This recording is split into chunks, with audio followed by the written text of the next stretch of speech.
Forget frequently asked questions. Common sense, common knowledge, or Google. How about advice from a real genius? 95% of people in any profession are good enough to be qualified and licensed. 5% go above and beyond. They become very good at what they do, but only 0.1% are real geniuses. Richard Jacobs has made it his life's mission to find them for you. He hunts down and interviews geniuses in every field: sleep science, cancer, stem cells, ketogenic diets, and more. Here come the geniuses. This is the Finding Genius Podcast with Richard Jacobs.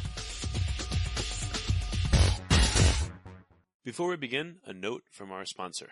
I'm Richard Jacobs, Executive Director of the nonprofit Finding Genius Foundation and host of the Finding Genius Podcast. In late 2016, I was rear-ended at 65 miles an hour by a truck on the highway, which sent me off-road into a ditch. The impact of the collision gave me a concussion and other injuries. At the hospital, a CT scan showed that I had thyroid nodules, which turned out to be cancer. It was then, when I had a biopsy of my neck, that I realized even if I was a millionaire, I wouldn't want a second or a third biopsy due to the pain and the invasiveness of it. And appointments at that time for thyroid experts were 3 to 6 months out. And I was worried about dying now, even if that was irrational. So because of this, I've decided to raise money to conduct a literature review on steroids, on the causes of anxiety and depression, a condition that affects well over 50 million people in the United States and hundreds of millions worldwide. Our goal is to create a codex, a guide that reveals all possible treatments for anxiety and depression for people that live with the condition, or for loved ones that have it, as my wife and my son do. To find out more about our fundraiser, visit findinggeniusfoundation.org and click on current initiatives. And now, to our guest. Hello, this is Richard Jacobs with the Finding Genius Podcast, now part of the Finding Genius Foundation. I have Dr. T. Colin Campbell. He's the founder of the T. Colin Campbell Center for Nutritional Studies and the online plant-based nutrition certificate, all of it in partnership with eCornell. So Dr. Campbell has been in human health for over 60 years working. His primary focus is on the association between diet and disease, particularly cancer. So, Colin, thanks for coming. Well, thank you very much for the invitation. Well, tell me about your career and your history. What got you into looking at nutrition instead of allopathic traditional medicine? Almost accidentally. I was raised on a farm milking cows. That's very germane to my story. And at that time, as far as nutrition was concerned, I didn't know that much about it. But we were producing milk primarily for its calcium and protein content. It's said to have high protein. So in any case, I went away to school, to graduate school. I did my doctoral dissertation in an animal nutrition department at Cornell University. And it was focused on the idea of promoting consumption of more animal protein, that really treasured nutrient, if you will. And that's what I did. And then when I took my first faculty position, I was still with that in mind, same thing in mind. I was in charge of a program in the Philippines feeding malnourished children. Malnourished children is that in our community, in the nutritional science community, they were not getting enough protein, high quality protein, if you will, from animal sources. And so that was our charge. But in reality, what I saw there was some evidence to indicate that the few children in that poor country who were consuming protein like we do in the West, they had a higher risk of liver cancer, of all things. And then there was an experimental animal study in India showing with the experimental animals the same thing. Animals were more susceptible for rapid growth of liver cancer if they were consuming higher animal-based protein. So I had a challenge. Do I proceed ahead with my colleagues in making sure these kids got enough protein, or should we do some research on that? So I organized an experimental research program back in my home laboratory, totally funded with NIH, public funding, if you will, and worked at that for, I got the grant, kept getting money, adequate funding, more than adequate, actually, and learned as much as I could about this question. Does animal protein cause cancer? The answer, very briefly, is yes, and emphatically, I should say, which challenged my own life, my own views, my own education. And so I kept at it with a lot of students over the years. I published extensively. I eventually was on government policy boards, all sorts of things like that we tend to do in science. And the further I got into this story, and learning so much about it, not just about animal protein itself, but also about the entire medical system and the way we actually tell the public the information we tell them. The more I got into it, I realized there's a serious problem here. In this country, a Western country, we tend to, tell the wrong thing. We've been doing it for a long time. So that's my story.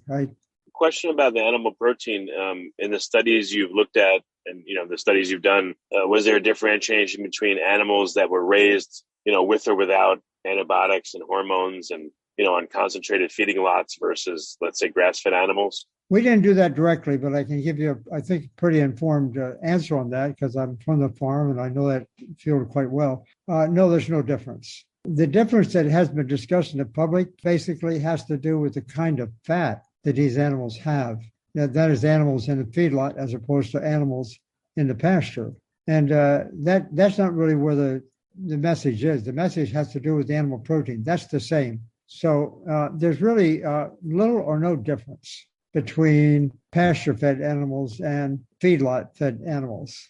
Okay, and over time, like what has become your, what has become the idealized diet? Is there one kind of diet that seems to be ideal for all people, or are there multiple facets of a diet that are closely related? Well, basically, the first thing to know is that the process of nutrition, which is the biochemical stuff that's going on after the food is consumed, those biochemical processes is infinitely complex, and I want to emphasize the word infinite. There's so many reactions. We can't even know the number. We can't know all their combinations. So that's a given. It's a very, very complex. But given that complexity, we also, from my point of view, are able to extract from that enormously complex system some very simple ideas that is consistent with all that data, essentially, namely two things. As far as what we should be doing as humans, we should be, quite frankly, avoiding as much as possible animal-based foods. I'm really quite emphatic about that, even though I came from the farm and that was my cherished idea. But there it is. Quick question: when you say animal-based foods, does that include like eggs or dairy or fish or certain animals? Yeah, the whole lot, especially starting with dairy, which I was raised on. But I mean, that's a problem, a big problem. And so animal-based foods are distinguished from plant-based foods in the sense that animal-based foods have a kind of protein that's different in its biochemical activity than plant-based food. That's number one. That's message number one, avoiding animal-based foods. Number two, I only have two just to simplify that enormous complexity. The second idea is eating whole foods. We've gotten in the habit, the corporate world especially, with their participation, we've gotten in the habit of consuming foods that might be called plant-based. And I'm the one that came up with that word plant-based, by the way, back in the 70s. But in any case, we think that we can take some parts of the plants and some nutrients out of the plants and put them all together and make what I call convenience foods, or, the stuff that we like, we get addicted to. What happens in that process, the corporate world wants to sell their stuff. So they kind of load it up with three nutrients that are addictive: salt, refined sugar, and fat. I mean, we have a natural tendency to want to consume more of that. The more we want, the more we consume. That's a problem. So two things: avoid animal foods, avoid the sweets and stuff like that as much as possible. And I know that's harsh. That's a harsh message for a lot of people. But here's the kicker: when we do that, we now have evidence. We can treat heart disease. We can reverse it essentially totally for almost everyone. We can reverse diabetes, especially type 2 diabetes. And in my research, the key thing that I ran across now 40, 50 years ago is that it also controls cancer. And we could turn on cancer by an experimental animal system. We could turn on cancer by giving them more animal protein. We could turn it off right midstream by switching to plant-based protein. And so we could turn it back and forth. I mean, it was just remarkable. And we did a lot of that kind of research in the laboratory. And we found that the way it works in the body, biochemically, involves all those reactions sort of working together, quite frankly, in a very almost like a symphonic way, like a great musical composition, as long as we give it the right food. And with all that in mind, by the way, let me add one more thing. And that is, I went to China because we touched base with the Chinese. This was early on in about 1980, 81. when our two countries are first starting to talk to each other.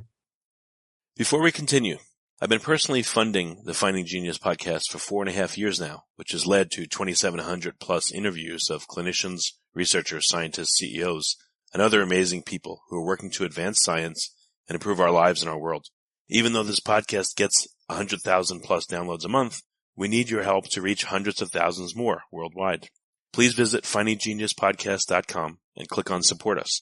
We have 3 levels of membership from $10 to $49 a month, including perks such as the ability to see ahead in our interview calendar and ask questions of upcoming guests, transcripts of podcasts you're interested in, the ability to request specific topics or guests, and more.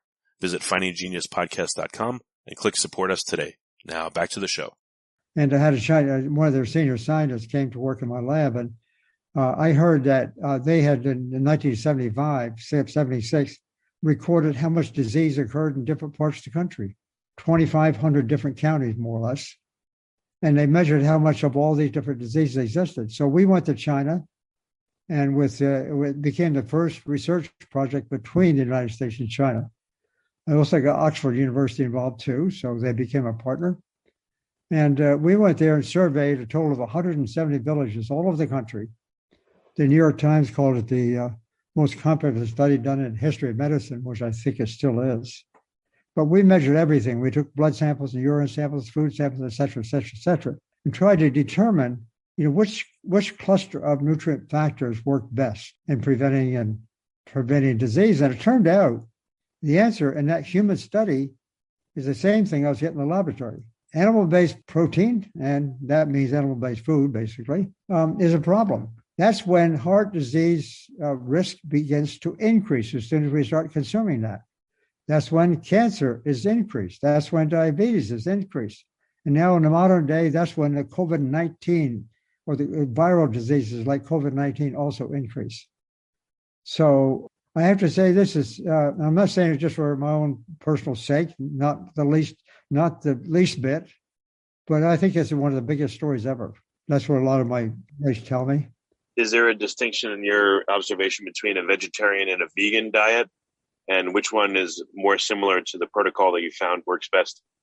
Yeah, I didn't get into this for either of those reasons, vegetarian or vegan. In fact, when I was first doing this back in the late 70s and the early 80s in my laboratory, really get into it pretty deeply.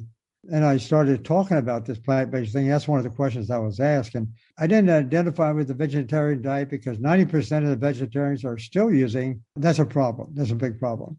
Later on, the word vegan came to my attention about 15 years later. I didn't identify with that either because, like the vegetarians, those groups of people tend to get enthused about that kind of food because for animal rights reasons. That's fair enough. I mean, animal rights it deserves attention, but that's not what I was doing. I was doing the science, the basic science, and publishing it extensively. And so the vegan diet has no animal food in it. They don't wear, clothing even that's made of animals. But in any case, the vegan diet, the vegetarian diet, those two ideas sort of very comparable in many ways. The people become vegetarian and vegan, they still end up consuming a lot of added oil and sugar and salt, even though they may cut down on animal food, except for dairy in the case of vegetarians.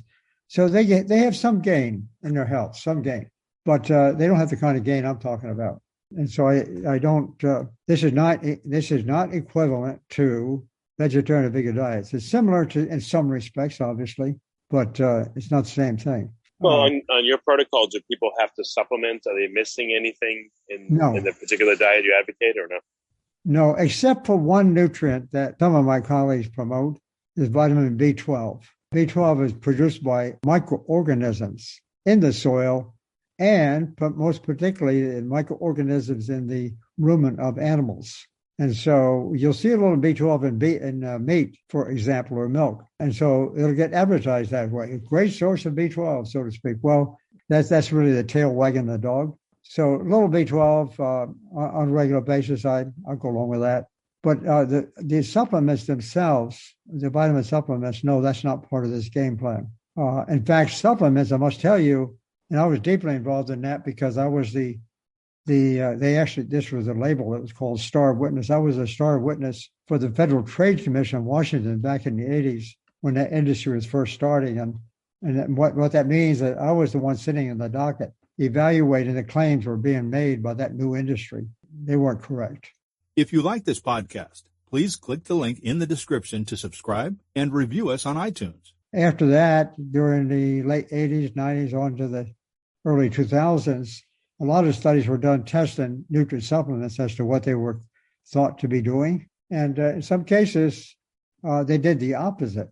They were more harm than good. Most of them were no good. They didn't do what they were thought to do. So I'm not a fan of the supplements as much as they wanted to be involved. But no, that doesn't work that way. Well, I have a question. I've interviewed some people that, I've interviewed people that, let's say, they advocate a vegan diet, and they have like hundreds or thousands of testimonials and good results. And I've also interviewed people that say, oh, the keto diet's the way to go, or, the carnivore diet. And they also do seem to have a lot of testimonials and people that are doing well. But why would that be? Well, you have to remember, this is a corporate world. And when people start making those claims, I've been right in the middle of that too, especially on behalf of organizations that look out for, health claims, if you will. When people are selling something, I think you would probably accept this. When people are selling things, they're not totally objective.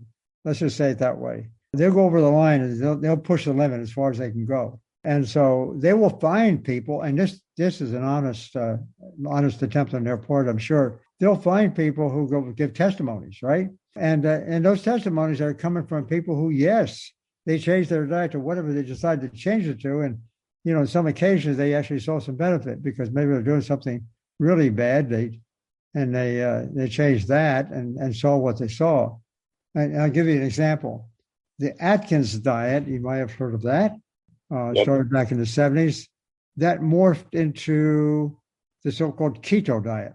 It morphed into the paleo diet. It morphed into the low gluten diet, etc. The Atkins diet was a diet that was heavy in animal foods and fat. And so that is the system. That's the system we're living in. And so when information started to come along in the 80s, especially, or so, even in the 70s, that maybe a plant-based diet might be a little better, there was big pushback from the industry.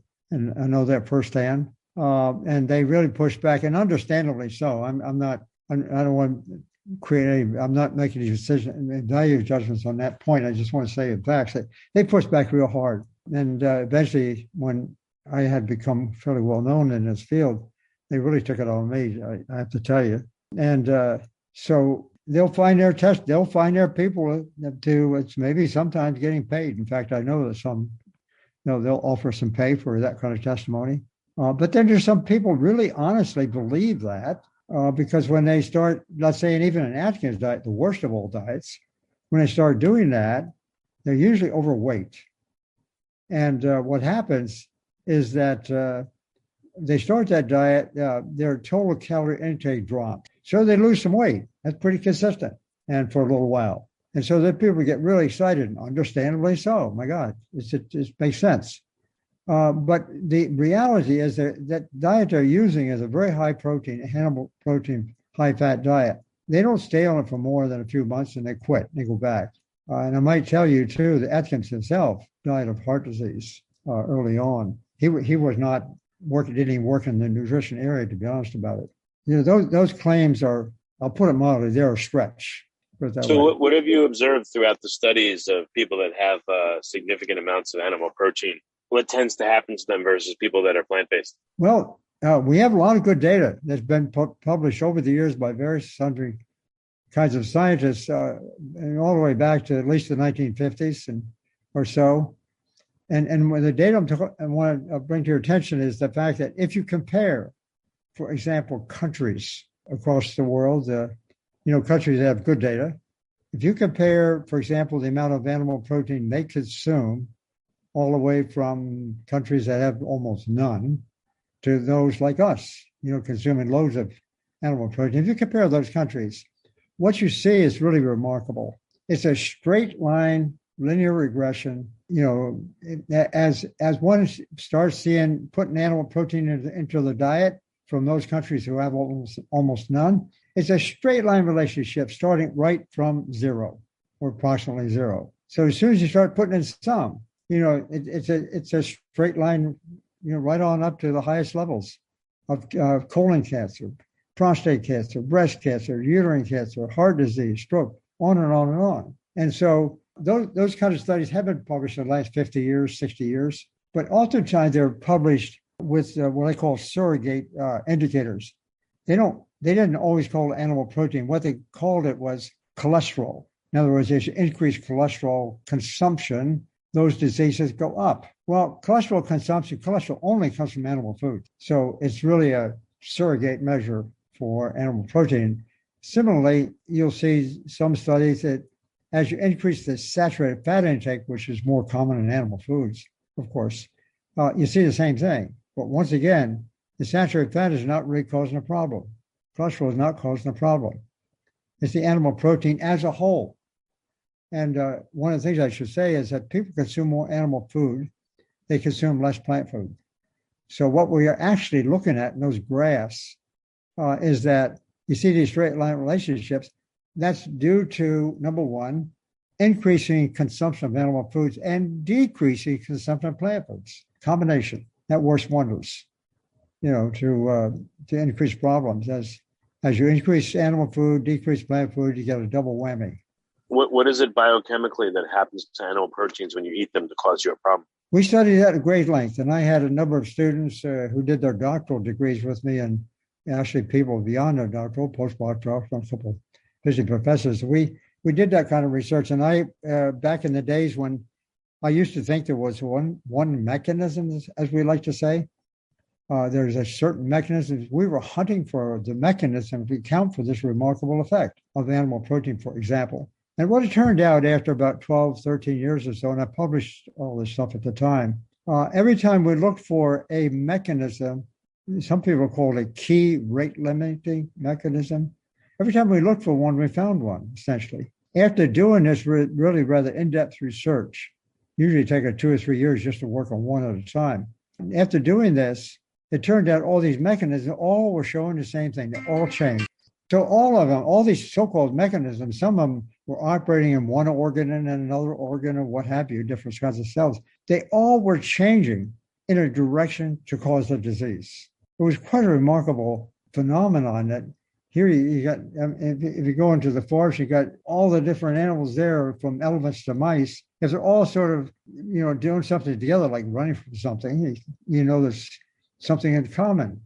Well, it turns out that all these mechanisms were shifting their activities in a way that actually promoted, in my case, experimental cancer. So it's not just one mechanism. And in fact, that led to another kind of very startling idea, namely the entire drug industry in our country is dependent, almost totally dependent, on using chemicals, foreign chemicals, we call them drugs, using those drugs to attack what we call targeted mechanisms. It's called targeted drug therapy. You can talk to people in the drug industry. They will tell you about the marvelous things that drugs can do, this, that, and everything else.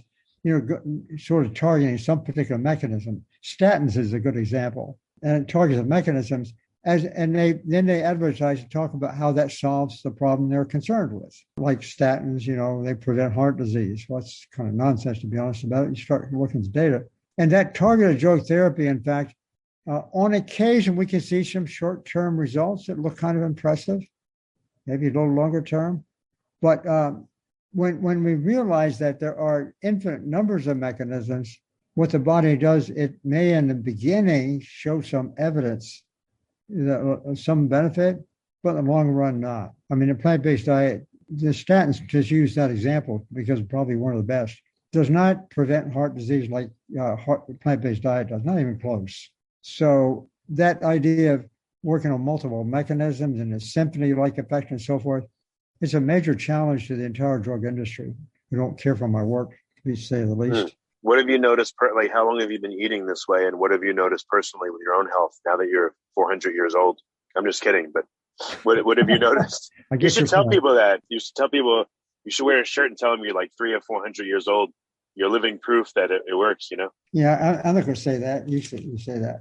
I know, I'm just kidding. But No, how long have you been eating this way, and what have you noticed personally? Well, it's a good question. Obviously, it was a personal question because, as I'm learning this stuff, what do you do with it? I mean, do you start eating that way? Well, I'm married, and my wife and I have been married just about 59 years now. We have four grown children, and 11 grandchildren. In any cases, I started really getting pretty impressed with some of this stuff in the late 70s, I should say. Early 80s, we started changing a little bit at a time. We started eating more salads. That usually meant chicken salad and tuna salad. But then we got rid of that. We got rid of it took us about 10 years. And finally, about 1990, my wife, at that point in time, she was doing quite well, but we got a surprise. She was diagnosed with advanced melanoma. We thought, wait a minute, we're getting into this thing pretty good. Why does she have that? I mean, that's a deadly cancer. So she went to the doctor, of course, and that's what they diagnosed. And by that time, we were pretty close to almost, we're almost there. And it turned out that lesion that they diagnosed with melanoma, there were a couple of interpretations of it, but nonetheless, they wanted to do chemotherapy. They wanted to operate on her and take out the lymph glands where, the cancer had migrated to. And she said, no, I'm not doing that. Well, the oncologist kind of freaked out and thought she was nuts. I was there. I was only just being a husband. He didn't know who I was. But so she didn't do anything for that advanced cancer, melanoma, nothing. That's 17 years ago. And she's in good health, no drugs. She's 80 years old. I'm 87. And so it goes. I started changing. We started really changing. As I say, you could do the math. We got totally changed in the early 90s. I was born in 1934. So whatever that turns out to be, we started, when I was 50, more or less. And by late 50s, I was pretty much there. I'm 87 now. Well, what have you noticed when you went, when you completely went off animal protein? I mean, did you experience another step up in health and cognition, or what have you observed over the past 30-something years? Well, I observed it a lot, but not just me, by the way. Now there's a big movement, and lots of people have tried this and gotten remarkable results. But in any case, in my case, I continued to run, for example, not a lot. I'm not a big runner, but I jogged, 4 or 5 miles a day for quite some years. I've slowed down now recently, but I was staying pretty healthy. Most importantly, I didn't have any evidence of heart disease. At that time, by the way, when I was 41 to be specific, when I came back to Cornell, I had to do a medical test because I was working with a toxic compound at the time. But so they measured my cholesterol and it was 259. And I knew enough then to say, wow, this is a bit high. Didn't like it. The doctor said, no, you're okay. It's fine, right in normal range. Well, it turned out that it's not exactly in the normal range. I could have been headed for problems. So I got that down over time. That's one thing that happened. And my dad had a heart attack when he was 62. He was a farmer and he only had a couple years education, but he was a farmer and otherwise in good health, slim, always outdoors, but he was eating the wrong food. And he had a heart attack when he was 62. And then he had a fatal attack when he was 70. He was eating, obviously, this typical Western diet. His brother, my uncle, he had a fatal attack when he was 58. So my dad and his brother and their father, my grandfather had a stroke when he was 74. He was otherwise a healthy, tough guy. But there's some heart disease in my family. If I go to the doctor, they say, oh, you got heart disease. You're at high risk. Well, I didn't want to particularly follow that path. And so my heart now, I just had a recent echogram and EKG, and they said it's in good shape. So I don't know. That's case of one. My wife had a lot of cancer in her family. She got diagnosed herself, and she's 80. So, I mean, these are two personal stories where, take it or leave it. That's not a very good idea to depend on just that, but it is kind of personal, to say the least. Then when you look at other people, and I've known many, many people, thousands actually, who I can say now who've, switched and they've seen remarkable benefits. It's that simple. If someone goes halfway or 3/4 of the way, how much benefit do they obtain versus going all the way and cutting it all out? Well, that'll vary between individuals. We're all different. Some of us are more susceptible to this thing and let's say others, that's for sure. So it's a hard thing to do, just to say, okay, 50%, 75%, what does that do? on a big scale, including lots of people, when you compare everybody, it doesn't do much. You might see a little bit of trends in the right direction, but not much. You really don't begin to see these kind of trends, on a big scale, involving lots of people, until you're at least, I'd say at least 95% of the way. The 100% is the goal, I would argue, because I don't see any evidence. There's no evidence for eating animal food to get the protein. That has absolutely been a joke for more than a century. And so we don't need it. So then the question is, well, you don't need it. Yeah, I like it. I know that from first-hand experience. You want to stay with it, if you will. It's kind of hard to give up. But when you don't need it, and then you find out that the whole way is, wow, that's a new world. Why not, go to the new world? It's maybe tough to adopt, as I have learned over the years, obviously. Some people maybe will do it for a week or two and they see the results. They see their cholesterol drop like a rock. They'll see their blood sugar to go way down for diabetics and things like that right within a day or two. And so they get kind of excited about it, but then they can't give up that food that they love so much. So they'll tend to slip off of it and maybe go back. Just like people trying to quit cigarettes, same thing. And so, but what happens that is the light at the end of the tunnel in this story is that if people start this and stick with it, got to take some willpower, right? And some conviction that the evidence is real, let's say.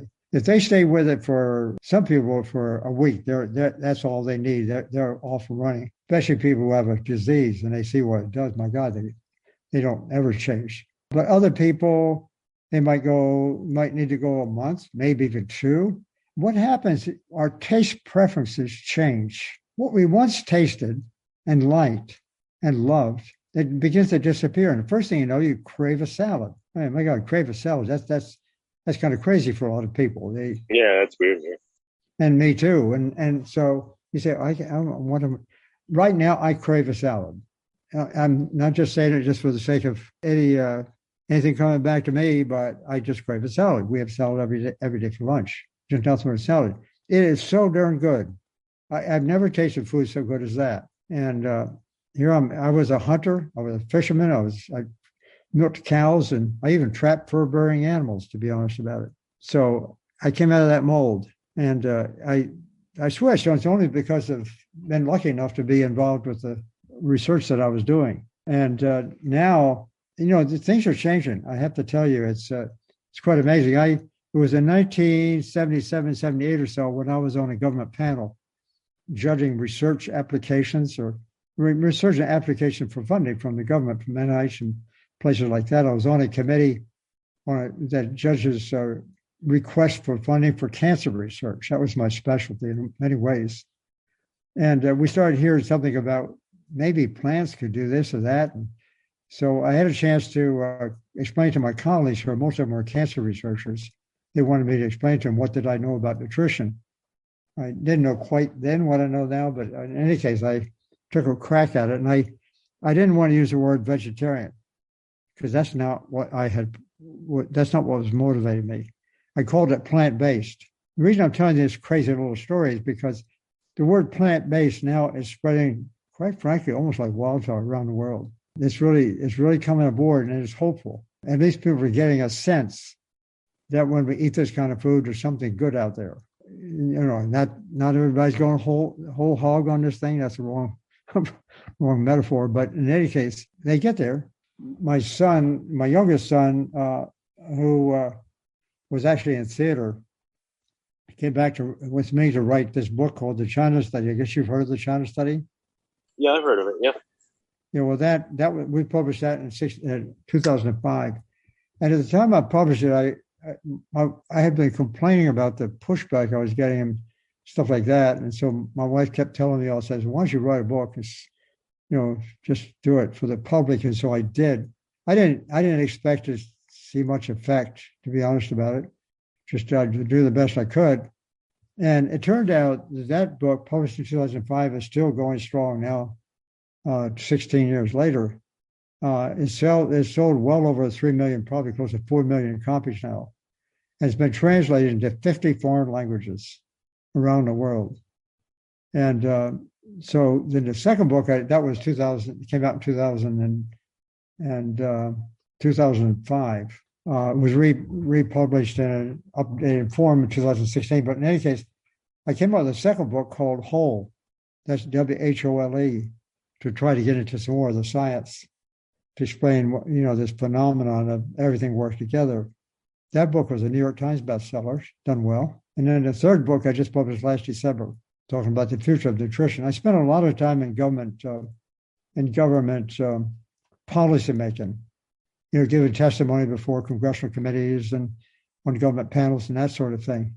And so I got a chance to see what goes on behind the curtain. That's another part of my story. Yeah, And, what sources of animal protein do people not they have the hardest time like even identifying? They accidentally have it, no matter how good they try to be. What have you discovered?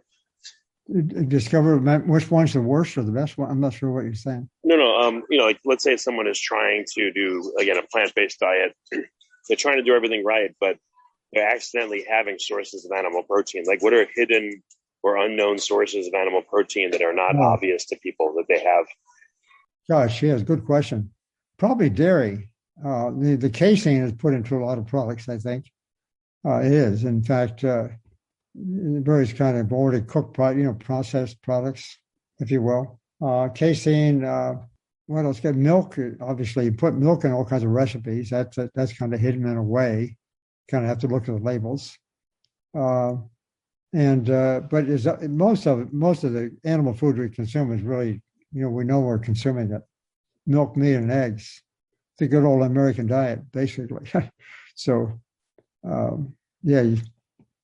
eggs, you can put eggs into things, as you know. A lot of cooking uses eggs, and you don't necessarily know that unless you look at the label. And how about animal proteins versus sugar? Has anyone done studies on someone that has, let's say, significant animal protein, but they're a very low sugar diet? Or if again, someone cuts out animal proteins, but they're still having quite a bit of sugar, how much is the positive effects blunted? That's a really good question. That refers to the point I was making before about vegans. Vegans give up animal protein or animal food because they're obviously interested because of animal rights. So they won't use animal food at all. But what they do instead, when they give up the animal protein, they'll tend to use quite a lot of sugar. And in fact, their average consumption of sugar is about the same as meat eaters. And vegans and meat eaters, about the same amount of sugar. They still have problems. They have some benefit. I have to say that. Their heart disease rate is a little lower. Cancer rates are a bit lower too. But it's kind of a little bit iffy. It doesn't get the big effects, I think, that this idea can take. So I haven't answered your question directly. Which is worse? I think you're asking. Is it animal protein, if you will? The animal protein is a bigger ticket to think about than the sugar itself. Another one is added oil. Added oil is a problem. That's bad. What do you mean, like olive oil or canola oil, or which oils are bad and why? Right, cooking oils of any kind, salad oils. A lot of those oils have what we call omega-6 fats, and they are, we say, pro-inflammatory. They actually encourage cancer growth. They encourage heart disease. They encourage other mischief.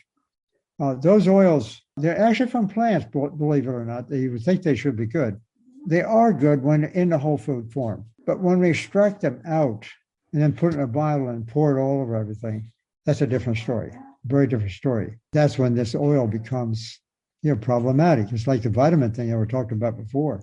You take it out of its natural context, you got a different product. And so oils are addictive, and refined sugar is addictive, and so forth. Salt is obviously addictive. So what about like butter or ghee or cheese? What are your thoughts there? Well, the last food I gave up myself was cheese. I happen to have liked it. And butter, butter is waffled back and forth if you follow that history at all over the last 50 years, but it was good and it was bad and as good as bad. It's kind of a tricky story. But the butter is more saturated, which a lot of people thought was worse than the oil from the plants. That's not the case. If anything, the butter is not as bad as the oils. But still, it's kind of, if we're going to fill our gut up with a lot of fat, then that's, so to speak, empty calories, and we're not going to get any of the whole food benefits. So that there's a problem there for that. But probably not serious. Yeah, when people transition to this way of eating, do they tend to have problems? Do they go through a period of time where they don't feel well, or is it a smooth transition for people? Well, it's a very interesting question. I think most people will tell you that they've never felt better. That's what I almost always hear. Of course, maybe those people are the ones wanting to please me or wanting to tell me good things. I don't know. But I think that some people, they start this, and the biggest problem they have with it is they just don't have the taste for it, and so they react to it that way. And if you don't have the taste for it, then it's kind of a struggle mentally, and they'll tell you they feel this and they feel that. But that all straightens itself out in fairly quick order if there is any of that sort of thing. That didn't happen to me. I mean, you tend to lose weight. People tend to lose body weight, in many cases dramatically. Blood sugar goes down, serum cholesterol drops, and so forth. And people start feeling more energetic. That's clear. Almost everyone will tell you that. World-class athletes who are at the peak of their condition, I'm talking about really the best of the best, some of those folks have tried this and have actually gotten better. I've gotten to know several of them personally. I don't know whether you know Tony Gonzalez, who was a tight end for the Kansas City Chiefs for many years and went to the Atlanta Falcons. And he was a tight end. He was in his 11th year, which is a long time for a football player, especially in that position. He got the book and got excited about it, and he lost some weight in a training session, called me up and wanted to know if this is for real. I said, yeah. So nobody goes much beyond 11, 12 years for a tight end. Well, anyhow, he went on to 17 years. He went to the Atlanta Falcons and hoping to get on the world championship team, and he played that length of time. And he still was first in the league at the time for 2 or 3 years after he went to the Falcons. Yeah, that's great. Yeah, and he's now in the Hall of Fame. And John Sally is another one. He's the Spider-Man, you may know that. He also got into this too. He was only, I guess, professional player, been on 3 world championship NBA teams. So he was into that. Carl Lewis, a runner. Scott Jurek, the ultra marathon runner who runs 150-mile races, he does this too. Most of the big runners all do that kind of thing. Monica Seles, I was going to say Monica Lewinsky, not there, Monica Seles. And so who else? Let's see, baseball, George Foster, if you know that name. I mean, these are ones I've met. Okay, no, excellent. Is there anything difficult about the way you eat, or have you heard from other people? Like, what's the most difficult things about it, and does the difficulty go away after a time? The most difficult thing probably for a lot of people are those who go out to restaurants, and a lot of people like to go to restaurants these days. And I think that might be one of the most difficult things, to go to a restaurant and they can't necessarily find on the menu what they want. We have found that if you go to a restaurant, most of them at least, you can tell them, not to add oil. We pick out just the plant-based options. So it works out okay. We tend to kind of hang out in Asian restaurants and some other specialty restaurants. But that's been that's a social occasion. I mean, going to restaurants with your friends is a social occasion. So that's kind of hard to give up. You don't have to give it up, but it's a little bit tricky. Is it possible to eat this way at a restaurant, or is it incredibly difficult? No, it's becoming more and more common. You'll find in most restaurants a vegetarian option. That's what they call it. And we tend to get that and just tell them, leave off they'll tend to still use cheese, or we don't use that. I hated to give up at the time, but now I don't want it. So, the vegan vegetarian options that you see on menus, you're probably not as old as I am, I'm sure, but I have seen the change. That there was a time when you didn't even see those entrees on the menus. but now you see them on most menus. Yeah, So, I figured it's gotten easier over time for sure. Yeah. yeah, so it's happening, and you see that kind of change. And so, Okay. Well, excellent. Colin, we're close to the end. What are you still actively researching? Like, what's next in terms of your discovery, or do you think you found it? It just needs to be more widely adopted. Well, I took my so-called emeritus position. I was a full professor for many years, with an endowed chair actually at Cornell, and having a delightful time. But I finally decided to take an emeritus position, which means you still retain all the privileges, the professorship, but you can do what you want. You don't have to necessarily come in the office and stuff. And so I've been an emeritus professor ever since. I've written those 3 books since I retired, since I took the position. So I lecture a lot. I've lectured extensively. Even before the pandemic, I lectured a lot all over the world, actually. And I've given I still give quite a lot of lectures now, virtually. Okay. Yeah, no, that's excellent. I'm glad I had the chance to talk to you. Where can people go to find out more? Should they start with the China study book, or which of your books? Like, how do they, if their interest is piqued, how do they get started? My first suggestion is a website called nutritionstudies.org. Nutrition studies, all one word, of course, .org. In any case, that is a program that was started with a nonprofit I had, online teaching of this material. It turned out to be very successful. We did it in partnership with Cornell University. Now it is fully embraced by Cornell University. So it's got a very good professional standing. We've had more than 20,000 some students, and a lot of those students have gone off and done really, really good things, great things. That's one thing. And another thing that is the organization that's headed up, by the way, this nutritionstudies.org, called the Center for Nutrition Studies. It's in my name, but in any case, it's my daughter, who is a doctor in education. She's the president of that. And we're now in a position, we've got resources, and she's making loans to small grants to groups all over the world, actually. The second website that people might be interested in is plantcommunities.org, I think it is, another nonprofit. That's composed of, I don't know what the latest count of, maybe 300 so-called wellness groups here and abroad. And they do various and sundry things. They're still kind of getting up to speed, but that group is there's a really outstanding pods. We call them pods.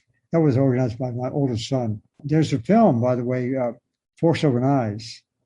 You may or may not have seen that. That probably, I think, that's the most successful documentary ever in 2011, and that was started with my work. I'm in the film, as well as some other films. Plant Pure Nation is another one. My oldest son did that one, trying, in an attempt to illustrate why people haven't heard this before. A lot of it's political, and so yeah, we got a lot of things, different things going. Those websites and films that people can watch, and of course lots of books, a lot of cookbooks.